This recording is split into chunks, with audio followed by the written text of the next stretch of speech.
What up, this is Rama Screen covering movies, TV, and entertainment, and here's my review of Netflix new series Outer Banks Season 1. Hey, before you watch this review, please subscribe to my channel, press that like button, and ring that bell so you can get notified whenever I post new videos. And if you would like to help support this channel, please do so at patreon.com/ramascreen. That's patreon.com/ramascreen.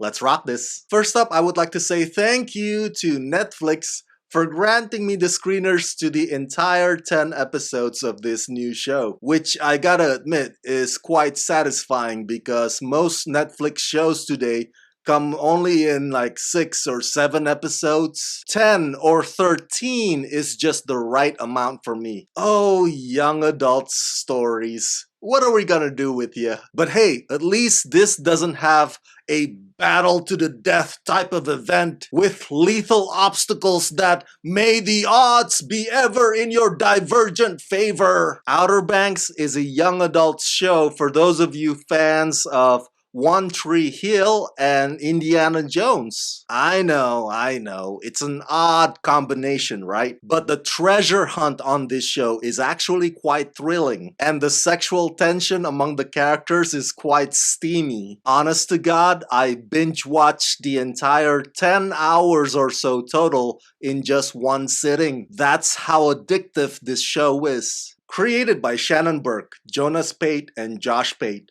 all of whom serve as showrunners and executive producers.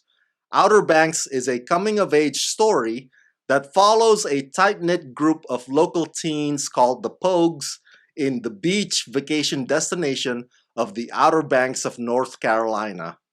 When a hurricane kills the power of the summer season, it sets off a chain of illicit events that force the friends to make life-altering decisions.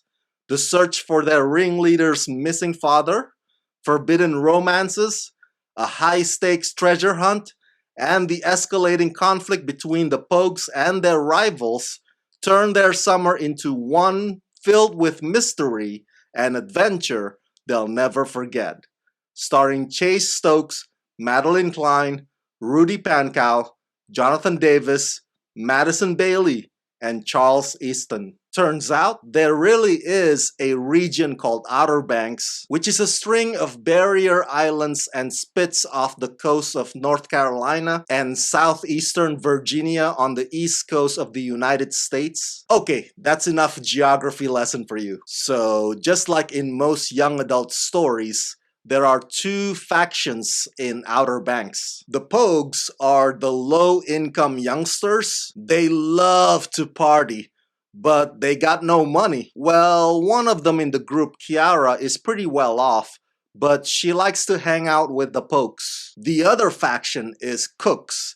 Now, these are wealthy youngsters whose parents have 2 or 3 houses along the coastline. So after the hurricane, as you may have guessed it, the Cooks have generators, so they're doing better than the Pogues. There's not really a Capulet versus Montague, but there is a Romeo and Juliet aspect of this whole thing. And without revealing too many details, those two characters sort of morph into Bonnie and Clyde as well. From the first episode, the mystery and the question have been planted to make you curious enough and want to come back for more. So when the love, romance, jealousy does kick in, even if you're not much into that kind of stuff, you will hang tight because you really want to know if the Pogues can score big. I'm not sure if it's because Outer Banks was shot in South Carolina, but for whatever reason, the color yellow palette is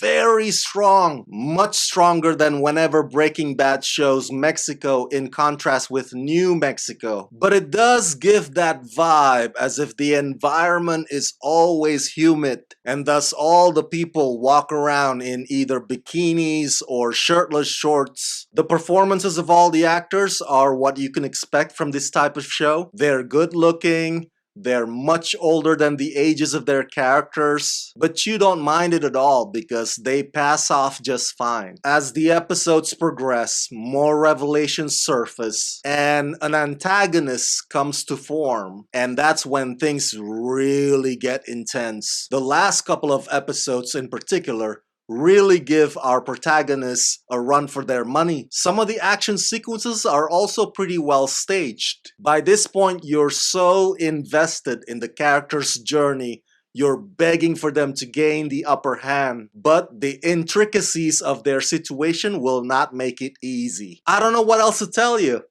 I think Outer Banks is hands down the sexiest, coolest, most pulse-pounding teen melodrama this season.